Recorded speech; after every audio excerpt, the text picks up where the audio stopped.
sais pas si c'est votre désir, mais personnellement, je veux expérimenter la gloire de Dieu. La gloire de Dieu, on le confesse dans nos chants, on en parle parfois, mais est-ce que vous avez expérimenté la gloire de Dieu? Moïse était arrivé à un tel désespoir, il ne voulait pas aller plus loin s'il ne voyait pas la gloire de Dieu. Et déjà, il avait dit, mais si ce n'est pas toi-même qui vas devant nous, alors ça ne sert à rien que nous y allions. Moïse voulait voir le Seigneur. Moïse voulait expérimenter la présence de Dieu.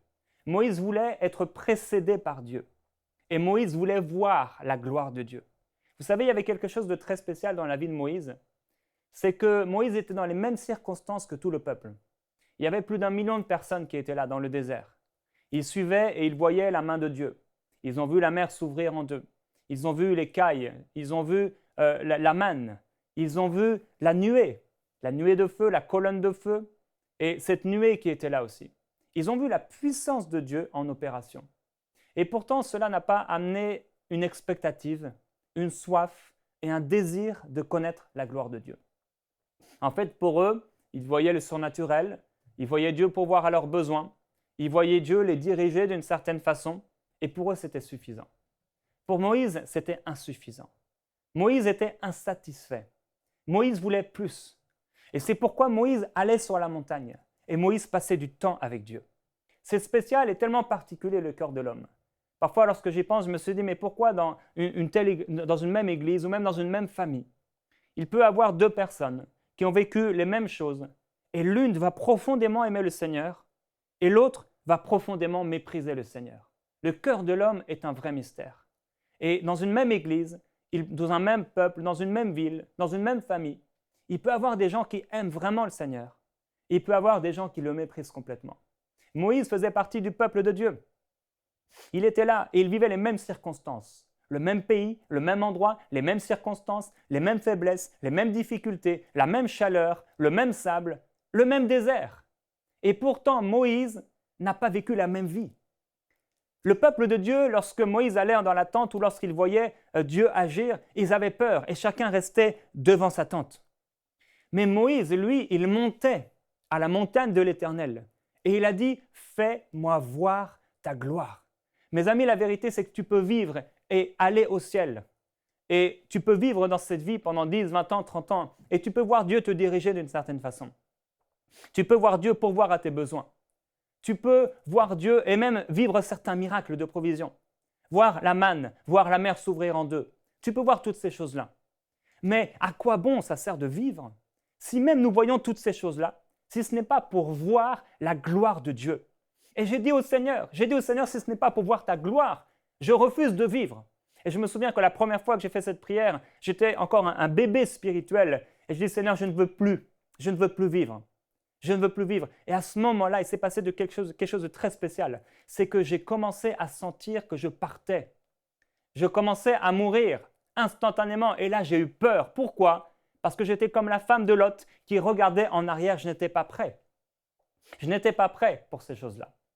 Je n'étais pas prêt à expérimenter la gloire de Dieu. J'avais peur. Le peuple d'Israël avait peur et il vivait dans une relation de peur avec Dieu. Il vivait dans une relation d'obligation et de commandement et de loi. Moïse vivait dans une relation d'amour. Il vivait dans une intimité avec Dieu. Et pourtant, c'était l'Éternel Dieu. Ce n'était pas encore le Père Céleste. Ce n'était pas encore l'époux. Mais il avait une relation d'amour avec le Père. Il a dit, Seigneur, mes pères, fais-moi voir ta gloire. Il ne voulait pas vivre. Il refusait de vivre encore un jour de plus sans voir la gloire de Dieu. Je veux expérimenter la gloire de Dieu. Je veux que le Saint-Esprit me visite à un tel point où il devient beaucoup plus concret, beaucoup plus réel que ma propre femme, beaucoup plus réel que ma propre fille que je mets au lit tous les soirs. Je veux que le Saint-Esprit dans ma vie, que le Seigneur Jésus-Christ puisse vraiment se manifester à moi d'une façon vraie, d'une façon réelle, d'une façon tangible, d'une façon concrète. Je veux entendre sa voix parce qu'il a dit que ses brebis entendent sa voix. Je veux voir la gloire de Dieu. Et Jésus a dit dans Jean au chapitre 17 au verset 10, « Car tout ce qui est à moi t'appartient, comme tout ce qui est à toi m'appartient. Ma gloire rayonne en eux. Bientôt je ne serai plus dans le monde car je vais à toi, mais eux, ils vont rester dans le monde. » Et il dira au verset 24, « Père, mon désir et que ce que tu m'as donné soit avec moi, là où je serai, et qu'il contemple ma gloire, celle que tu m'as donnée, parce que tu m'as aimé avant la création du monde. La vérité, c'est que nous allons contempler la gloire de Dieu au ciel. Mais l'autre vérité, c'est que Jésus a prié pour que nous puissions contempler sa gloire, non pas dans le ciel, mais sur la terre aujourd'hui.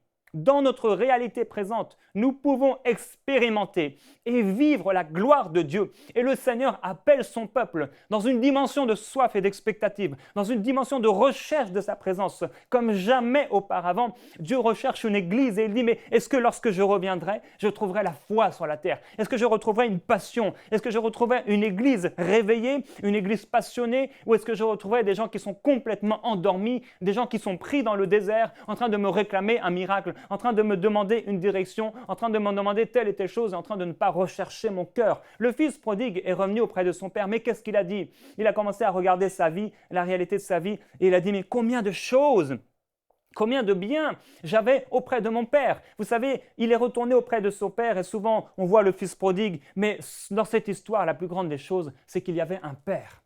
Il y avait un père. Et le père l'a pris et le père l'a aimé avec tant de tendresse. Le père l'a pris auprès de lui. Mais ce qui a ramené le fils auprès du père, ce n'était pas le cœur du père, ce n'était même pas la présence du père, c'était les biens du père. Aujourd'hui, peut-être que dans votre vie, vous vous approchez du Seigneur à cause de ses biens, à cause de ses directions, à cause des miracles qu'il vous donne, à cause de la manne, à cause de cailles qui tombent du ciel. Mais est-ce que vous voulez expérimenter la gloire de Dieu? Est-ce que réellement, au plus profond de votre cœur, vos prières sont portées vers la présence de Dieu? Est-ce que vos prières sont portées vers les choses de ce monde ou est-ce que les prières se portent vers Seigneur, je veux te connaître, je veux connaître la communion de tes souffrances et je veux connaître la puissance de ta résurrection, je veux connaître ta gloire. La vérité, mes frères et sœurs, c'est que Jésus a prié pour que nous puissions connaître la gloire qui était la sienne et que nous puissions la contempler. Parmi même les disciples, certains ont vu la gloire de Jésus, ils l'ont vu transfigurée, mais d'autres ne l'ont pas vu. Et seuls ceux qui étaient proches du ministère de Jésus, ceux qui étaient proches même plus que du ministère, mais du cœur de Jésus, ont pu voir sa gloire. Ils l'ont vu transfigurée.